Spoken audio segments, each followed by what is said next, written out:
Madam, మా పాప NEET exam రాసింది కానీ అంత రిజల్ట్ బాగా రాలేదు మేడం. దాని గురించి ఒక్కసారి మీతో మాట్లాడదామని వచ్చాం మేడం. ఇప్పుడు చెప్పు వినూత్న, ఏం చేయాలనుకుంటున్నావు మరి? లాంగ్ టర్మ్ చేద్దామంటే 1 year పడుతుంది. తర్వాత సీట్ వచ్చినా MBBS చేయాలంటే ఇంకో 5.5 years పడుతుంది. మీ పాప చెప్తుంది కూడా కరెక్టే కదండి. మీరు గనక మీ పాపను మరి CA CMA కోర్సులో జాయిన్ చేయాలనుకున్నట్లయితే CA CMA కోర్సులు మనం చూసినట్లయితే CA అయితే గనక పూర్తి చేయడానికి 4 సంవత్సరాలు సుమారు పట్టొచ్చండి. ఇంకో విషయం అండి, ఈ CA CMA చదివే స్టూడెంట్స్కి ఆర్టికల్షిప్ అనేది ఉంటుందండి. ఇది సుమారుగా 2 సంవత్సరాల టైం ఉంటుందండి.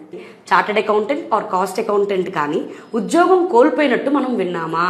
మాస్టర్ మైండ్స్లో ప్రతి సోమవారం రోజు MPC BYPC నుంచి వచ్చిన విద్యార్థులకి ప్రత్యేకమైన బ్యాచెస్ స్టార్ట్ అవుతున్నాయండి.